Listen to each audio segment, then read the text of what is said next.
So let's get going. You guys are gonna have a blast! Apparently the next part of the voyage, the seas are very rough and they recommend rum. Welcome to Bundaberg. Rum it is. So this will be what the little bloke opens on his birthday. I've gone that one step further and I'm going to put a worn winch on it. Join us this episode. We go into Kinkuna National Park, just out of Bundaberg. Our first time into this national park area. First time in Bundy as well, as you normally bypass it. So a visit to where all the rum comes from. Must be in order. So what do you think? Yummy, yummy, yummy, yummy, yummy, yummy, yummy. The bridge that leads to the distillery. Welcome to Bundaberg. Rum it is. Rum it is.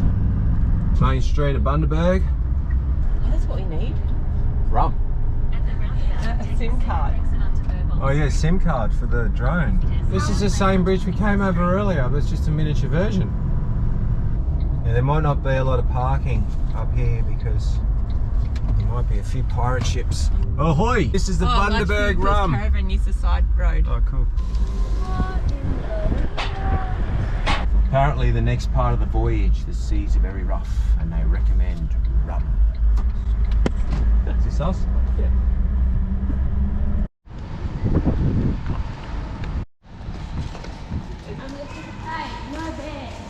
No bears, there's a bear over there. Stuff. It's just all yellow. It's all yellow. There's no BB in here.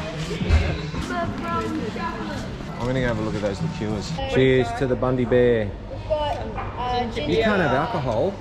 No, What have you got? You know it's 9 o'clock in the morning? Coffee chocolate liqueur. No, it's 10:30. Coffee chocolate liqueur. 10:30? We got to get on the track. What are you guys having? Ginger beers? Nice? Ginger beer. Yeah. Well, first time, so we don't know. Not bad? It smells like sweet candy. Yeah, it actually does. Mm. You like it? Yummy. Nicholas? Yummy. Nearly says yummy. Say I like it. I love it. Wait, I don't like it. I love it. More touristy stuff. Big barrels. This was a 17 litre per 100 tank, but we're also going to get gas. We ran out of gas at the last place we stayed. Out of the hustle and bustle of Bundaberg. And Bundaberg rum distilleries, etc. Fuel and food. We're a K out of the national park. All right kids, we've hit the dirt. Let's say it's had a lot of traffic over the Easter period.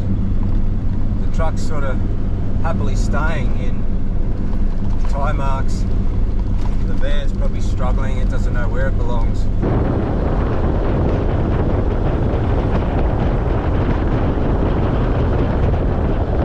Might pull up and put it in high range. We might air down. All right all, one tyre each. It's hot out there. We got the Storms on. And what I'll do, I'll run 20 PSI in both the 79 and the van, and we'll leave the 15 PSI in the bags, just in case it does get a bit bouncy in there. And then we'll play it by ear. We'll stop and adjust if we feel we need to. Shell's in the Expander, she's making lunch. So we ended up with 20 at the front. I've left 22 in the rear. They're really starting to bag. It's a fair bit of weight in the back with the tow ball weight too, and 20 on the Maxus. So let's get going. These few drips on the ground, we've only just come onto the dirt, but we've got 20 litres of shower water for tonight in one of these pail buckets. I've taped it up, but it still may leak. So the gauge on how rough is this road will depend, I guess, on how much water do we lose.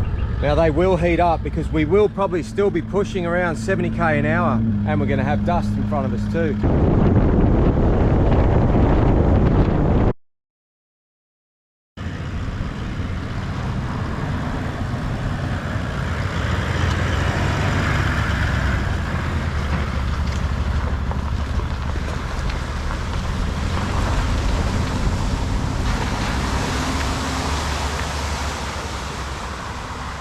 Like chocolate milk!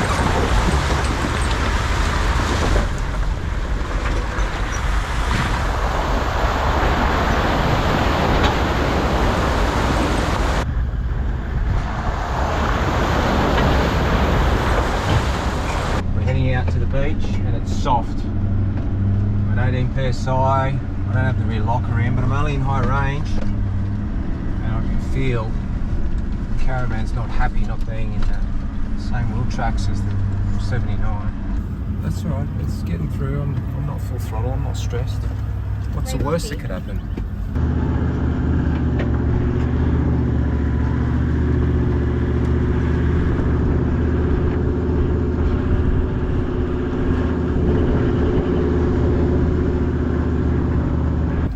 Takes us a little bit longer to get to camp. I can see the beach. Yeah, look at that. A little spot of blue. Yeah, beautiful. I want to go second, but I'm not sure It's gonna that lapse in momentum. might do a little diggy. But I think we're good. We're nearly at the hard stuff. I can see a sign. Oh, you can hear it. You can hear it digging down. You can hear it digging down. Well, there's a Kinkuna camping area. area. Let's go out and have a look. See where this van's gonna look most happiest. Oh, look at this! Perfect little wave for you kids. What do you reckon? It's gorgeous. Oh, look at it! It's the perfect wind for a little wave. Oh, look at the view you'd have from up there. Let's have a look. There's a spot on the corner. I don't know if we clear these trees though. Move these trees, have the caravan right here.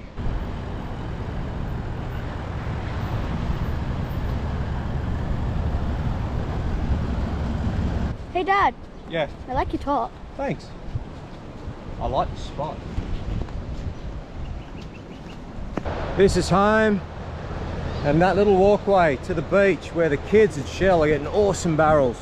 Another couple of 79s, like we haven't seen enough of them in Queensland, but there's camp. And there's that barrel. We're getting awesome barrels.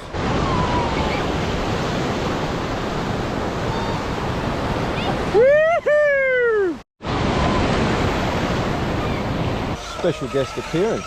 Team Bullets here. These two RCs travelled the 7,000 Ks with us, regularly coming out for a rip. They're quite a few years old now. They're probably our best two, Nicholas's and mine. And when we were up at Tough Truck, Nicholas wanted to compete at the RC event there. Yeah, so Mini Bullet broke. So luckily we had the C2X as a backup car. Surprise, surprise, Bullet's dead. It was just a spur gear. We didn't have a spare one on the day, but it's been fixed up since then, and it's sitting up back on the shelf, waiting for its next rip. It's a shame, because we would have loved to have seen Mini Bullet on the Tough Truck RC event. Now, he did okay on the course, and this Hilux here, it's about 3 years old. They've come a long way since then. He has fun with it. This one needs a bit of love spent on it. Is it time? Nicholas has loved his RC cars and crawlers. More so. He started off, he would have been probably 2 years old when I pulled out the replica Silver Bullet RC. But I was a bit worried back then that he might wreck it. So he learnt on these Tamiya Hiluxes. These were a cracker in the day, they had high and low range. Not long after we got the Trailfinder Hilux from RC 4-wheel drive. This one's still on leaf springs. This was a fun truck. We all remember this, don't we? Oh, it's going, it's gonna make it. Oh, you got to steer left and right, steer. Oh no, get in there. Oh, Jacob saves the day. And then we moved up to coils. We bought a ready to run Vetera Ascender, built a killer body for it, and he played with this for a year or so. There was the Rock Hammer, that was a lot of fun. This 4-wheel steer Jeep, that was also fun. I bought this as a donor. I wanted to put that rear steer in the back of Mini Bullet. But anything serious, he always used the RC 4-wheel drive. Loves his fast ones too. So his very first fast one was an old hotshot that Santa gave him many years ago. And then we got the Traxxas Slash 4-wheel drive version before getting the Max. So this will be what the little bloke opens on his birthday. I've gone that one step further and I'm going to put a Warn winch on it. It's a pretty cool looking unit. This vehicle's got portal axles. Very popular. No, it's not a Hilux body like he's used to, but it kind of looks like a Tundra. So we've got to find a spot to mount this winch. Oh, that looks pretty sick. Yeah, I like that. That looks sick. And have a look at this. It comes with its own little remote control. So whether you have that in your pocket for when you do get stuck and you need to winch, or you hang it off the big remote. But we've got to change this end or get an adapter, because all our batteries are on a Dean's plug. I don't want to buy a whole new collection of batteries for the one truck I've just got to sit it in position so I know where I'm drilling. I've actually got to drill some holes in this brand new car. So that seems to clear there. Okay, while I've got the winch where I want it, I'm gonna make some pilot holes in the bar.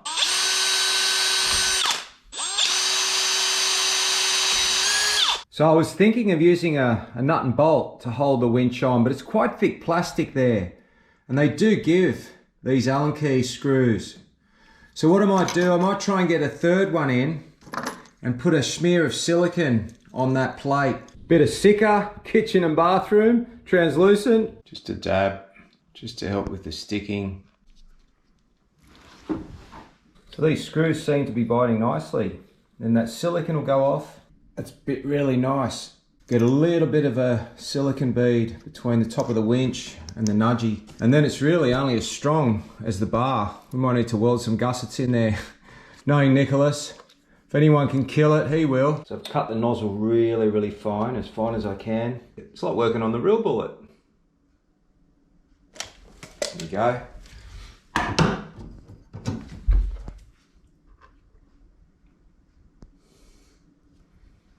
Nice. You can't see it from the front. Ended up buying a couple of bits and pieces here and made up the adapter. And we have a 3S 2200 mAh Dean's battery. I could have probably made that a bit shorter, but it'll be all right. So we're not going to drive it. I don't want to take it out of the box. What we want to do is just make sure this winch works. Geez, you're going to need small fingers to turn it on. Oh no, I got it. All right, let's have a look. Oh, how cool's that? He is going to love it. Look at that. This is just for an example. Oh, hang on, I've forgotten something. Oh, he's gonna love this.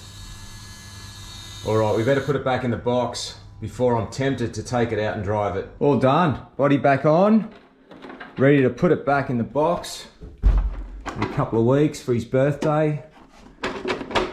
He'll be opening it. How cool does that look? Can't wait to see it work.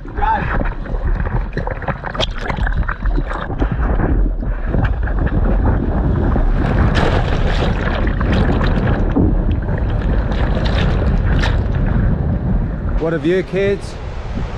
Doesn't get any better. What do you got there? New fishing rod? Yep. Nice one. He snapped his old one at 1770. Look at that. Nicholas is skeptical of my knot tying. Dun dun dun. Look at the outlook, by the way.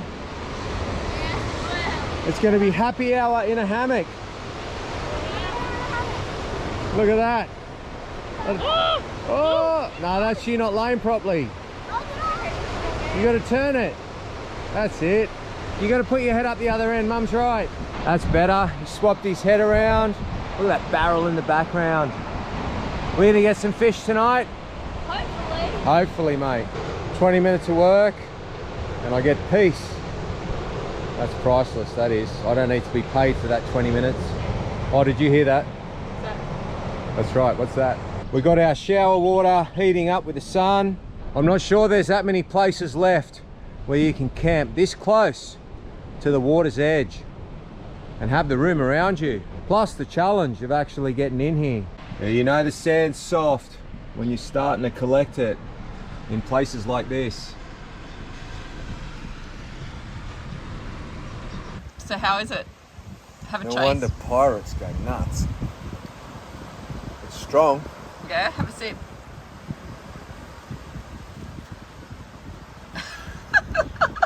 It needs ice. We need to put it in a cup with ice. That's how pirates. This is how pirates drink it, but Bundabergians put ice in it. Tide's right up. Look, this is where we sit. That's the track that comes off the beach. That's right there. It's still coming in. It's only a half moon too. That concludes part 1 of our entry into Kinkuna. Next episode, we do a little bit more exploring. Nicholas is trying to get the 79 bogs while the tide's coming in. And we get to see the unboxing of that awesome crawler. I hope you enjoyed this episode. First impressions of this national park. Amazing. And as always, Thanks for watching.